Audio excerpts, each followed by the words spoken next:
Hello and welcome. You are listening to the Third Thursday podcast with your hosts, Harry Ozarek and Ben McEntee, where we hope to connect, encourage, and equip student ministry leaders of today.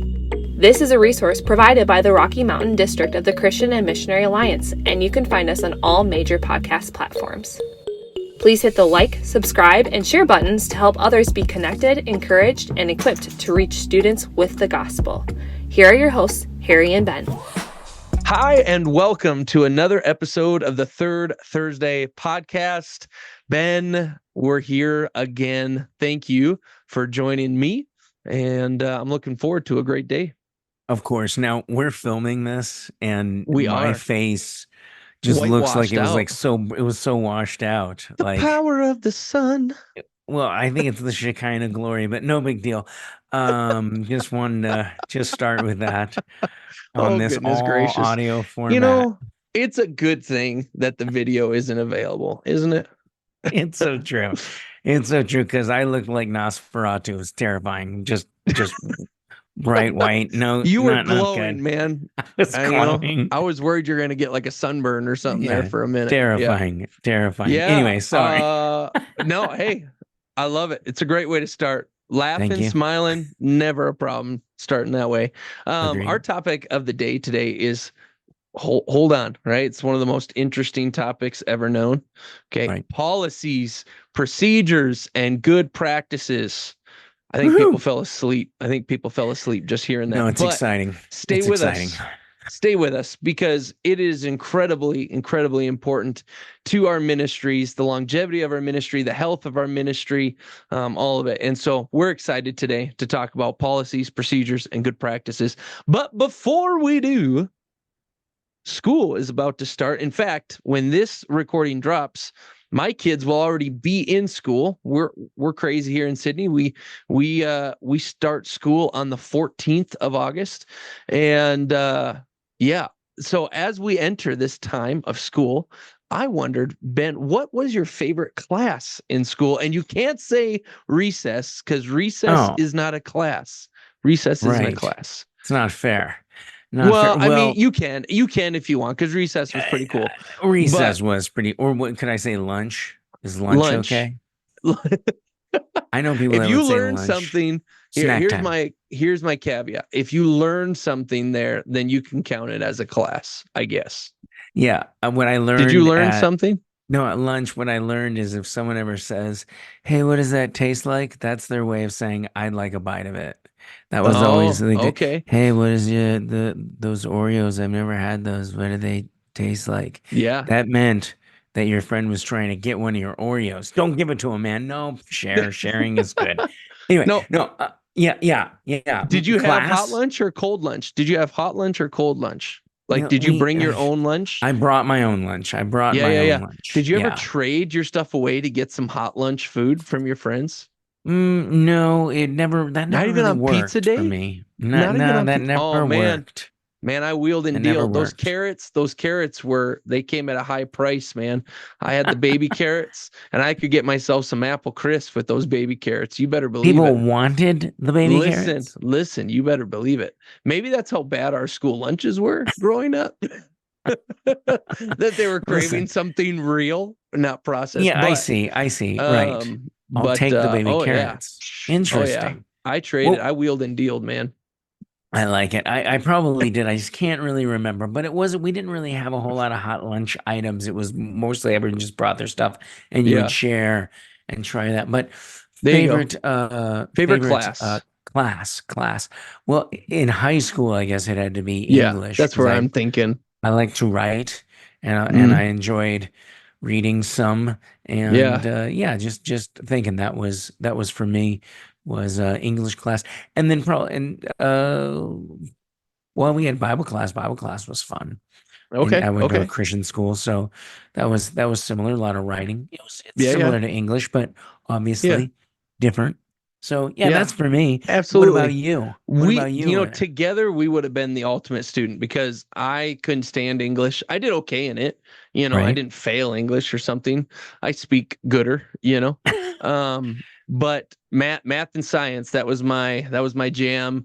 Maybe history a close third, you know, to math number one.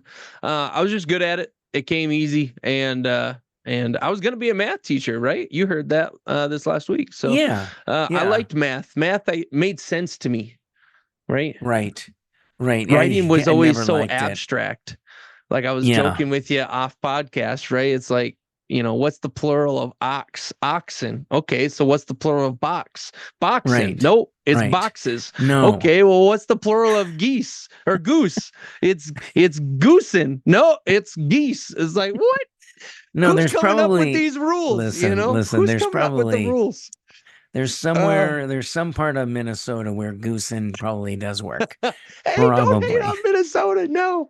Hey, but listen, that's like in math saying 2 + 1 when you're feeling a certain way equals 4. And then a different day, randomly 2 + 1 = 5. And then, Uh, on the right day, on Tuesdays, okay, 2 + 1 = 3. But on Saturdays and Fridays, it equals 1. It's like, what? Who there writes are these rules. rules? There's I tell rules. you, there They're are rules to there. They're English. just I know every complicated. English teacher They're out there right now complicated. is coming for me. I Probably. respect the world out of English teachers because I'm so thankful they're teaching it and not me. That's exactly how I feel about math and science. I'm glad there's Yeah, people that like math and science, so I don't yeah, have to. I just yeah. want to know rocks are rocky, clouds are cloudy, it might rain, whatever. There's molecules, they exist. That's all I need to know. Oh, yeah, Salt is salty. yeah. That's as far as my geology goes, you know? Right. Even your speedometer takes care of math for you. You just got to look at Yeah, the little hand and what number it's right. on, and you're good. You don't got to do any math. Exactly. Miles per hour. Exactly. That's an equation, Ben. Miles per hour. That's an equation right there. It's already solved for you and everything. And I appreciate that it's already Yeah. solved. Thank you, Elon Musk. Thank you, Elon. You Like it didn't know was it, but him. he He came did up it with all. it. Yes. Yeah, yeah. He did it all. My goodness. All right. Oh man. Dude, School's so awesome. good. If any youth are listening right now, you have a great school year, please. And make the Do. most of it. You only get so many. All right. Yeah, our topic today, policies, procedures, and good practices. Right. When we're talking about this topic, really what we're looking at is within the youth ministry sphere. We're looking at the main areas of youth, parents, leaders, and then events and trips. How do we have good policies, procedures, good practices in those areas? And I know as we approach this subject, we felt personally like this is an incredibly important piece of our ministry. But Ben, why is that? We feel that tension of this is critical, but why is it Right. important? Absolutely. Good question. If you're in youth ministry, but you come in and you think, oh, I'm just hanging out with students, and that's a lot of it. I'm running games, I'm doing this, Yep. I'm teaching, I'm preaching, I'm meeting with people. And that's all the upfront stuff, the behind the curtain scene things is this thing known as admin and administrative duties. There's a part of it, and that's a really important part. And I like to do Yes. the 10-90 rule on that. If you get really, really good at administration, which it takes time, right? It's something that you build on, but if you get really, really good at it, then you can narrow that down to about 10% of what you do. And once you get those systems in place, it kind of just rolls on its own. And then you just go in a few times a year and just tweak and update. Exactly. Do all that, see what other people are doing, and look at what are requirements or laws in your state and where you are, and then figure that out. But if you do that, then you really get to narrow in on that 10% of time for admin, and then 90% for being with your people and doing really the more really what you're called to do. But the admin gives you that space to do what you need to do. If you're not good at admin, you're going to be wasting time on it. Right. So know it and learn it now. Yeah. It's the springboard. It's the springboard for everything that you're going to do and be successful with. Without it, right? Not to use a Bible analogy, but it's like building your ministry on sand. If you're not building it on Christ first, and you don't have good, strong admin, you don't have good policies and procedures, good practices, good communication built under the system of ministry that you're trying to implement and roll out, then it's like putting your ministry on sand. And at the littlest, slightest road bump, or storm that comes up, right? A lot of the things that you've been trying to do all of a sudden come tumbling down. And unfortunately, there's some examples of it coming tumbling down in some really horrible ways when we aren't leaning into good admin, good policies, procedures, good practices. So yeah, I think we covered that really well. Totally. If you feel like this is not your area of gifting, please hear it from me. And you already heard it from Ben. I never felt like I was gifted in administration, but I knew if I wanted to do the things that I thought were really important, I needed to work on it hard and get really good at it. And yep, it's tiring. And yep, sometimes it's boring and tedious, but guess what? It sets your ministry up for success every single time. So, yeah. So we're looking at youth, we're looking at parents, we're looking at leaders, volunteers, events, trips. You can sometimes start swimming in all of these different things. And so as we talk about it, I encourage you, as you're listening, just take some notes. All right. There's going to be some feeling like you're drinking from a fire hydrant right now, and that's okay. Just take some notes and write some of these things down. We have our show notes where a lot of these things are listed out. We even have a link in there for a training that you can do with your leaders and so on. But we're going to go through a lot of different examples of these policies, procedures, good practices. And so when we're looking at youth, I know for us, registration forms are incredibly important. And that takes care of a lot of the info mining, if you will, of knowing how to contact, who to contact, what grade they're in, what age they are, all those kind of things, so that you can help match them up within your ministry too. If you do small groups, all those kind of things. If they're on social media, how you can communicate with them, right? There's a lot of youth that would much rather communicate through Snapchat than over text. Right. There's also many youth that their parents have like the 360 app on their phones and different things like that. So certain apps aren't available to our youth. There's some youth that don't have any phones, right? I grew up, I had no phone until I got to college and got one myself. We have a few youth that don't have phones as well. And so knowing how to best communicate with students and families, right? The registration forms help a ton with that. What are some other things with youth, Ben, that you do to help set them up for success? Good admin. Absolutely.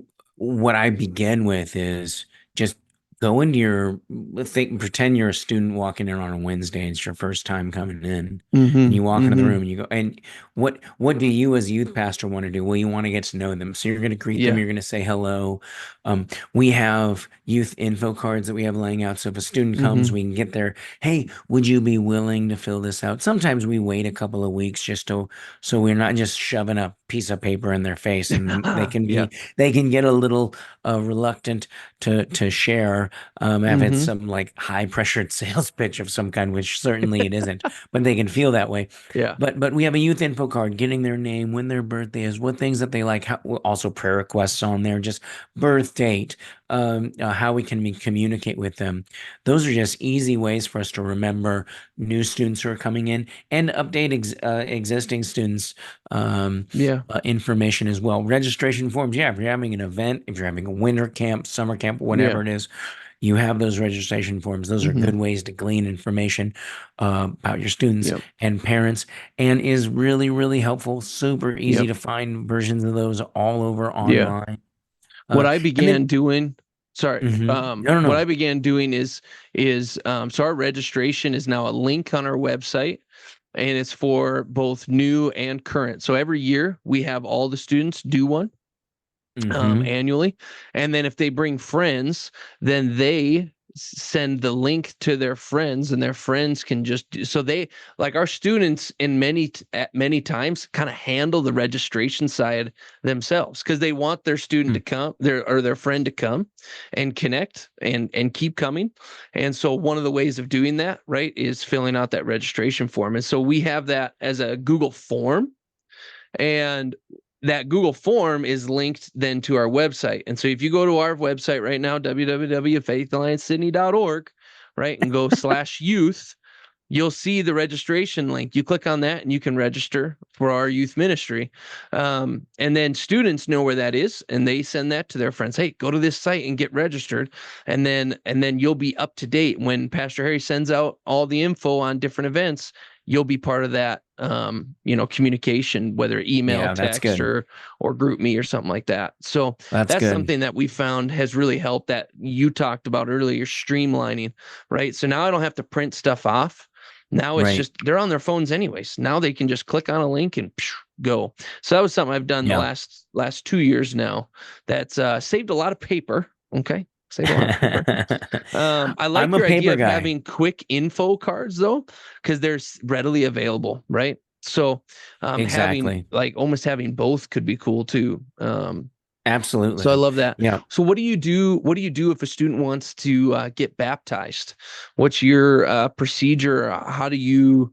Is there something you give them or walk them through? Is there a class? Kind of what do you do Right. with your youth?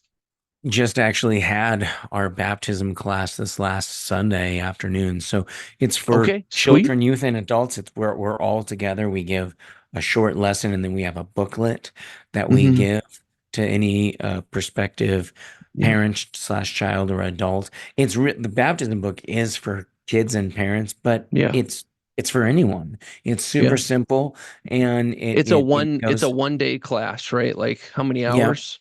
Yeah, I mean, we go through it. It takes about an hour long, and Yeah, we right. go through what it is. But then the booklet really goes through it yourself, and then you sign a Yeah, document, and you answer yes or no questions, and then you come in and share with us, and then we have a baptism day. We right now currently don't have a baptismal at our church, so for us, it's right now it's once a year, yeah, which I want to expand. yeah. And I've been wanting to do like winter um, hot tub baptisms. Oh, dude, go Yeah, get it. Coleman makes an inflatable hot tub that is right, phenomenal. We have one and we've right. used it. We've used it Yeah, for baptisms. Only one time. The last time we had baptism was the first time we used it, and everyone was just loving it. They're like, "Oh my goodness, it's so nice." So, not that that's why you get baptized, so you can jump into a hot tub, but you put the temp at around 90 degrees. It doesn't have to be hot, just nice right, warm water. right. And Well, yeah, I we used to wanted do to cattle go. tanks straight up because we're Right. eastern Well, that's what we Montana, use. That's what we use in the Yeah, summer. yeah, yeah, yeah, We have a number of families that have hot tubs and just go, yeah, hey, we want to come to your house and do it. yeah. There you And go. need to need to up Yeah. that for sure, What's the for name of sure. that booklet that you use for baptism? Oh, it's just baptism for kids and parents. It's through D6, which is the curriculum that we use, and it's Yeah, great. Yeah, yeah. it's good Deuteronomy stuff. 6. Yeah, That's right on. right. Love it.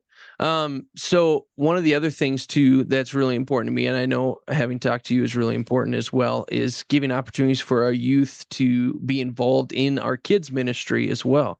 Right. And so we usually have 3 or 4 that are involved on a Wednesday night with our kids. And so our kids min time is always the hour or two before the youth time, right? And so is that something that you guys do as well? Again, it's one of those procedures, applications that we have that really helps youth that Sure. are interested. Just quick and easy, boom, you're interested, sweet, here you go, here's the next step. Right. I have an adult specific application for Yep, kids men, and then I have yep, a youth yeah, specific, and that's for seventh grade to up till you're 18, yep. for minors to serve in our children's Hmm. ministry. And I use that. That's generally the way that I really get to know students early on if they're not sharing with me about where they are in their relationship with the Lord, because the application asks things like, tell me your testimony. Have you been water baptized? Yes or no? And it Mm, has those sorts of spiritual life questions in there. yeah, And then I get to read that, and then I know where students are. And that's generally a good way to get me to start asking questions and talking to students about getting baptized if they haven't, or Yeah. talking to them about other I spiritual love things. that. And it's getting them to serve as well. But it's just a great entryway to do that. That and like missions trips, our missions trip forms, we ask them to write down their testimony and why they want Yep. to go, and why do they feel called to this, why or why not, and things like that. Yeah. Right. We're getting into those deeper spiritual things, and they're writing them out, Yeah. and that's always very helpful. I love that. I love that. And so, we have youth. We also have parents. One of the things that I've learned over the years, right, is top priority to me with parents often is communicating well. If I can communicate well, I have great opportunity to build relationship and trust and their Hmm. respect. If I don't communicate well, often the trust and respect factor is pretty tough to move. And so, like, we utilize email, we utilize texting group me, we utilize Facebook, Hmm. we have our own youth page. And so we utilize all of these different avenues in some ways to go, I'm covering my own self and I've communicated on all these platforms. If you didn't see it at that point, now I'm asking you to take, as a parent, a little more, a bigger step in, Right. because it's readily available, right? And if you didn't see it, that's fair, right? Life happens, we move fast, we're busy. But here's all the different ways you can connect with the info that's coming out in events and so on and so forth. Yeah. But what have you seen as really important or helpful when it comes to parents within your administration? Sure. We use Clearstream, which is a texting service, so parents can Yeah. opt in and youth can opt in to receive a weekly text on what it is that we're doing or updates when we need. We're not spamming them. We're just sending No. them Right. current, relevant information for the ministry, and it looks predominantly like a once a week text that goes out and says, "Hey, this is what to expect for this week's youth group, Yeah. Yeah. or other special events." And that is our primary way. I have had to use Instagram and Facebook things in the past. I don't now. Yeah. I do just shy away from that. I'm trying to stay away from social media as Yeah. much as possible. I know that some of my students are on there, and some aren't, but I use that texting service, and Yeah. then some email. Certainly, we email parents and all that. Whatever it is, you have to find what works best for your people. Right. If your parents are all on Facebook, or if they're all on whatever it is platform, or if they all want to Yeah. be on GroupMe Right. or WhatsApp and those sorts of things, find Yeah. out the best way to communicate with them and then do it. For my people, they Right. say, text me. All right, well, I'll Yeah. text you and we can Yeah. get that done. And then I can email when I need Yeah. something a little more dense. Yeah. And it does Right. it. And it just lets, when you are communicating well with the parents, however it is that you're needing to communicate with them, then they appreciate it. They will tell you. And again, like as you said, Harry, their trust and respect for you will go up. And that actually allows you to do better ministry for Yes. them and for their families and for their children. Yeah. Yep.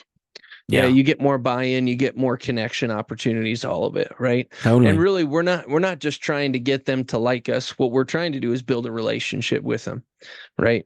Right. That there is something that's you said it has more substance, right? That goes deeper than just I know of you. But if we can really build some inroads to get to know them, and it does, it begins with trust and respect. If they trust and respect you, your chances go way up to have deeper conversations. Yeah, Absolutely. so then as we look at leaders and volunteers, to me this is where a lot of the policies and procedures start to get a little more robust. As with youth, they come and they go. Parents, they come and they go, but leaders, they're with you every week, no matter what. And so you want to set up an environment that is safe and secure for those youth. So maybe walk me through a little bit of some different policies, procedures, good practices you guys have Sure. that's documented and utilized as a church. Sure. Well, if I have an adult come in and say, "Hey, I'd like to serve in children's," or I run both children's and youth, but Yep. we'll stick with youth here. We're Youth Network. For youth, I will first I'll have a conversation with them. I mean, Yeah. I'm looking to discern, is this individual right for Yeah. this position? I'll also let them come in and be a fly on the wall at a Wednesday night and just come in Yeah. and just check it out and see what we do. Um, Yep. but in the end, it starts with, if there's active, you're going to be a part of this ministry. We're opening up that door. There's a Hmm. volunteer application that we hand. It gives that we give them, and they have to fill it out. Asks for all their personal information. Asks for Yeah. their testimony. Yeah. Asks for why they want to serve, how Right. what they're good at, what their gifts and skills are. Ask them if they've been baptized. All the what is their personal Bible study time, their devotional time. What does that look like? Those sorts of things. Seeing if they are growing in their relationship with the Lord. Not to Mm. say that we're looking for perfection, certainly, but that also lets them know, oh, this is something that I maybe need to work on, or Right. so it opens up that door for them to be thinking about it, but also for us to know how we can serve them better as Right. volunteers, and to see where they are in regards to that. So Right. it has that. There's also in our document we have a team covenant document that has lots of things like um, uh, policies and procedures when it comes to appropriate and inappropriate touch. Yep. How the rule of three, which is if you're with a minor, you're going to have two adults with them Yes. to protect the children, and that adult as well, and just off-campus policies, and just appropriate levels Right. of interaction and things like that. So Yep. we have that in that volunteer application. Once they fill that out and we go through it, then we have an interview. We really sit down and talk with them, and then we do a background check, right? Yep. Yep. And and while all that is going on, we then do major training, which then includes Yep. guidelines, expectations, mandatory reporting requirements Yep. for our state in Montana, which is uh, Harry, you and I, as licensed clergy, are Yep. mandatory reporters in the Yep. state of Montana, and so how I operate is those volunteers under me, if they Yes. hear anything that would need to be checked on to see if that was a mandatory reporting concern for a young person, then they would let me know, Yes. and then it is my responsibility then to Yeah. report that to the appropriate Right. authorities. And Yeah. that's just to cover, one, the child, your Yeah. volunteer, myself, and the church as a whole, so Yep. that we're making sure that we're providing care and not letting any child who's being hurt in any sort of way to fall through the cracks. Right. And that's And huge. that's That's huge. huge. And I love the importance of that. And you and I see completely the same thing there. Of, I tell all my youth leaders when they come on, the state does not require you to be mandatory reporters. If you're going to serve with the youth here, you are a mandatory reporter to me. I don't ask that you go and report. I ask that you'd come and tell me. That's somewhat Right. to protect my leaders, that they aren't having to go and do that. That's not their job. It's my job, and Right. I'm happy to lean into that, even though it's difficult and ugly sometimes. I would never expect my leaders to have to step into that. What I do ask is they let me know immediately when there's Yeah. something that they're going, as a mandatory reporter, I probably would have to. Then you need to come and tell me immediately, because that's something that I need to go and take care of and handle and help those youth that are Yeah. in danger. And we have had to, I've at 12 o'clock, 1 o'clock, 2 o'clock, had to call cops for the safety of one of our youth, and so on and so forth. And Yes. it's really tough and it's not fun. And we've had to do different things in the past. I would never ask one of my leaders to have to step into that, right? Right. Right. But but they're on the front lines with me and they're interacting with these students and they're going to hear things. And we want to make sure that everyone's as healthy and safe as possible.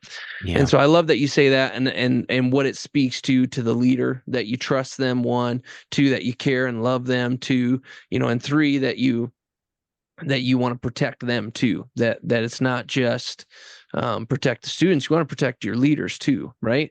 And Absolutely. that starts with them knowing good expectations of what you expect out of them. That starts with laying out good understanding of how to walk these things out.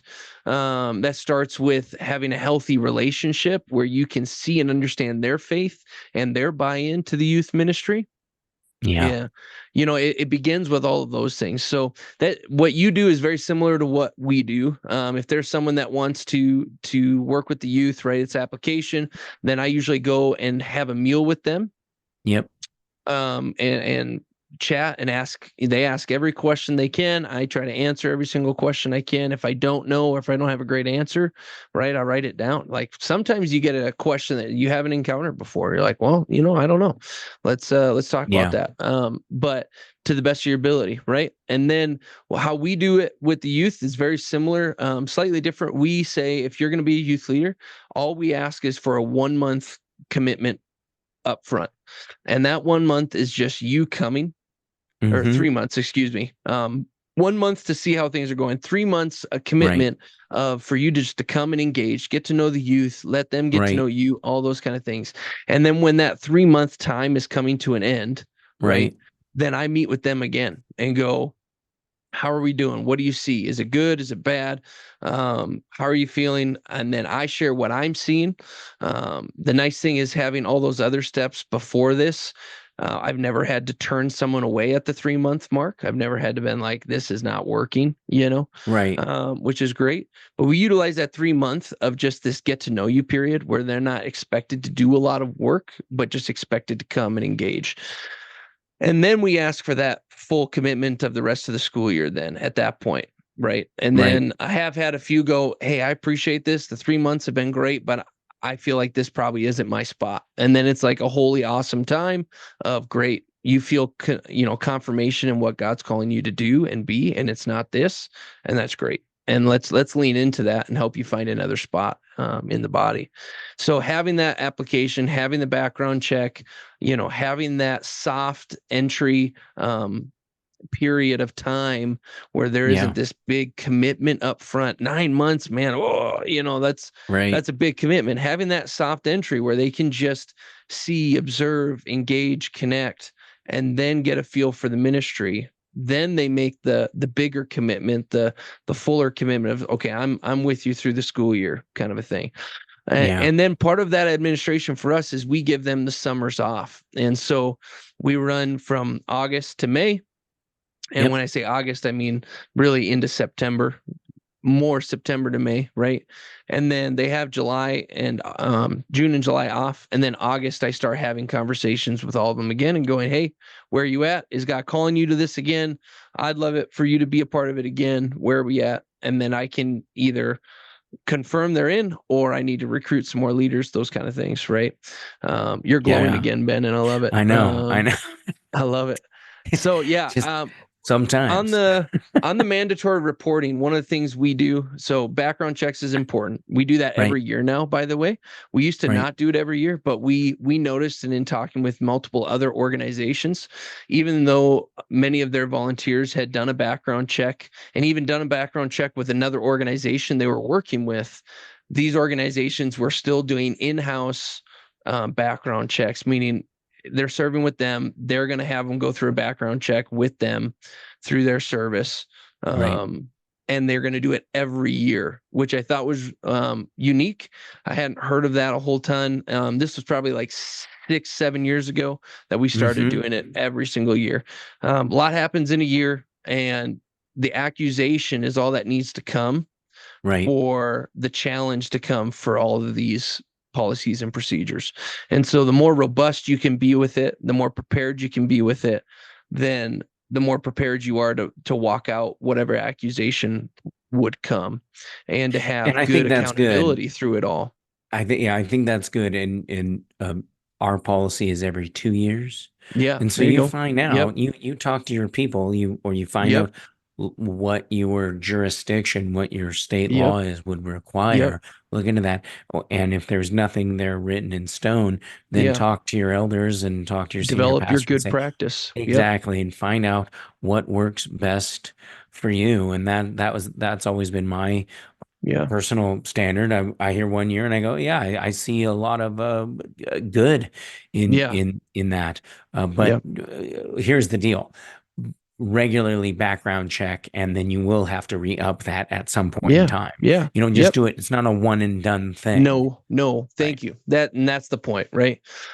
Just because you did it once doesn't mean you can let it roll for 10 years, in my opinion. I think that Right. that leaves you open to a lot of potential risk down the road if something were to come up. Yeah, one of the unique things I have with my leaders when they, if they get texted by the opposite sex, so if any of my male leaders get texted by Right. one of the youth girls, if any of the lady leaders get texted by any of the youth guys, Yep. I have what's called the 3-text rule. So getting a text and responding to text, innocent. Um, Most often I have noticed when I'm texting anybody, if there is a 3 text, so 6 texts total, right? If I've texted 3 times, they've texted 3 times, that's a conversation that's looking to most likely go deeper. Right. And at that point, then it needs to transition either to a female leader or male leader, respectively, right? Mm-hmm. Um, or it's something that needs to be discussed face to face at like a youth night or something like that in a public place. And so my thing with all my leaders is if you get texted by the opposite sex, like it's not the end of the world, right? Like don't ignore them. Right. Text them. A lot of times it's just a simple question. We have faith families, and so those are co-ed guys and girls in homes, and so the youth will text their leaders, and we always have one guy, one girl leader in each house, right? So they're going to text their leaders going, hey, when is this again? Those kind of things, right? If Mm-hmm. it goes beyond that, hey, I have a question about this, you answer. Well, what about this? You answer. Okay, I didn't quite understand this. You answer. That's a hint. Okay, 3 times, we've texted 3 times. This is probably something that should be handled in person, like face to Right. face, or I should probably pass it off to my opposite sex counterpart leader. If Yep. I'm in it, then it needs to be passed off to my female co-leader here, and continue that, right? And it doesn't have to be awkward. It can just be like, that's a great question, and I think Tesha would have a better Right. perspective to answer that question for you. Could I give you her number? Do you have her number? I would shoot her that question. I think she'll have a better chance of answering it well for you. And just keep it as simple and light like that is great. And it works every single time. And then what it does is it protects your leaders from getting into a space where all of a sudden, all it takes is one time a weird or slightly inappropriate text, and boom, now Right. you got a bigger problem on your hands that should have never been to begin with, right? Right. So being wise, being accountable to all those things, super important. It's protecting children and protecting these young Yes, people. That is it for us. If I have paramount. if I have a young lady text a male leader, I'll have that male leader can respond in a separate text by adding Yes. that Yeah. young lady's Yeah. female small group Yes. leader and Thank you. responding Yep. back. And that's another way to do it too. Yep. Say, hey, or Wonderful. and that's simple way to do it, which Right. we've used. But Yep. both ways can work. Certainly, Yeah. generally, it's going to be something small, something. It's youth group. 6 p.m. done. Yeah. Right. Right. That's it. But making sure you have those things in place so that when they are put in a situation where a longer conversation in text with Yeah. with a leader of the opposite sex from the Yeah. student, that's Yes. important to have those Yep. discussions. It's good. Yep. Yep. And if you do it up front, then it's never a big deal. And you move Right. forward with a simple understanding, right? And Yep. then the more the youth are a part of the youth ministry, and that comes up once or twice, and a leader goes, hey, can I add Chris to this conversation? She's going to have some cool insight. And they're like, Exactly. yeah, yeah, totally. Once you do that a few times, the youth catch on. They get it. They understand. And it, like you said, it paramount that we protect our youth from being in positions where they're vulnerable or inappropriate. and Right. also paramount that we keep our leaders from getting into situations where it'd be vulnerable or inappropriate, so that our ministry can continue to be healthy, safe, accountable. I love those words, safe and Yeah. accountable. I'm big on that. I have lots of conversations with my leaders of let's be accountable to each other. Even if there's two adults present, but you're doing something maybe out of the norm of a normal night, like, so we Right. have faith family, so the youth go to the houses and we have leaders at the house and so on, but maybe the night's running a little longer. I said, do yourself the favor and just text me, hey, our faith family is running a little late, so that if a parent texts me, where's Johnny? Well, Johnny's not there. I'm not sitting there going, I don't know what you're talking about. Put me in the position where I can defend you. Put me in the position where I'm knowledgeable of what's going on, at all the different areas that we have ministry going. So it's going a little bit late. Cool. Just text me. Hey, we're going to be running like 20 minutes late in case one of the parents texts you. Awesome. Right. Right. Because then when a parent texts me, is like, yep, my leaders texted me. They're running about 15 minutes over. You can just head to the house or meet him here at the church, whatever. And that gives me an opportunity to build trust. It builds a ton of trust with the ministry overall. And it took that much time, tiny bit of time to send that text. So I love all of that. Events, trips, you got permission slips and medical forms, with the youth. We talk about at times there's need for discipline or conversations of etiquette, that goes beyond in the moment, right? That goes, we need to sit down with the parents probably and have a conversation and so on and so forth. So discussing all of those things with your youth leaders, with your lead pastor, super important. Understanding, are we okay with youth coming to an event and then leaving halfway through? Why or why not? If your church says no, that's fine. Ask the question why is that okay, and are we okay with the potential risk or the potential bad that could come from that? If a student leaves and then they go and get in trouble and then the parent goes, well, I thought they were going to be there the whole time, those kind of things, right? Having those conversations, super important before we go and try to implement policy. I think the tendency can be, I see all this good that we should be doing. And so we start driving towards it, forgetting that we need to know what is there to begin with, right? And then we need to go and talk to our lead pastor and ask them what their thoughts are before we just start steamrolling, for lack of a better word, into a disaster, really, for you and between you and your leaders. I agree. And as we've been going through, I think when we talk about behavior policy, discipline policy, and expectations, what do you expect? And then what do you encourage? Because those two things are different. I'll give you an example. If we're having worship through song in our worship time during our service, my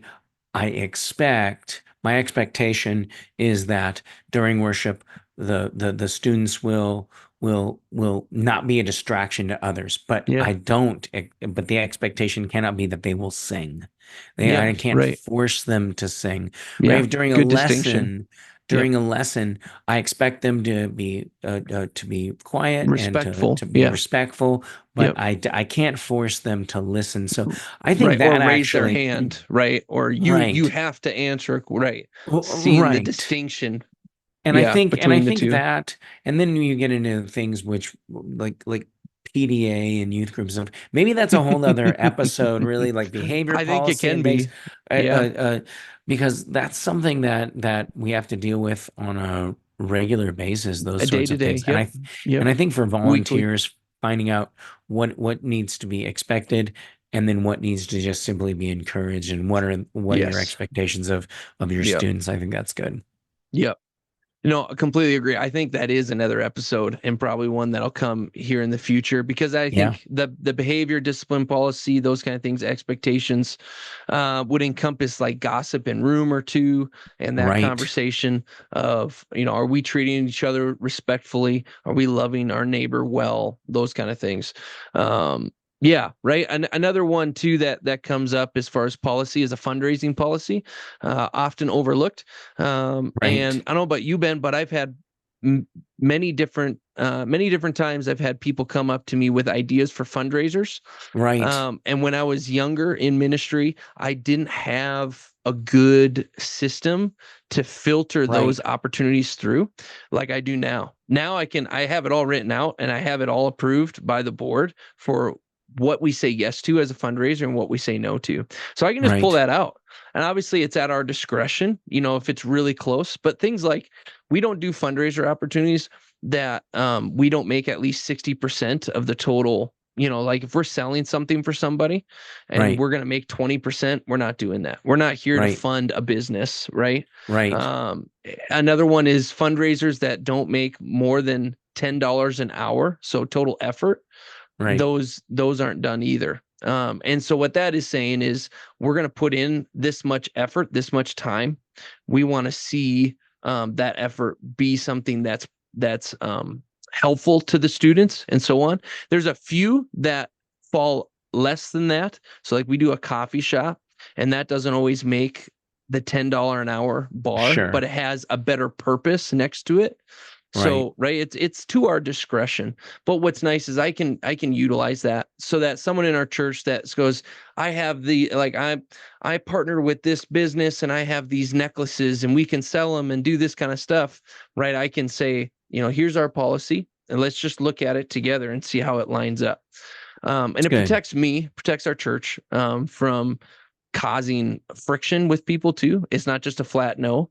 We have a well thought out understanding of what we say yes to, what we say no to.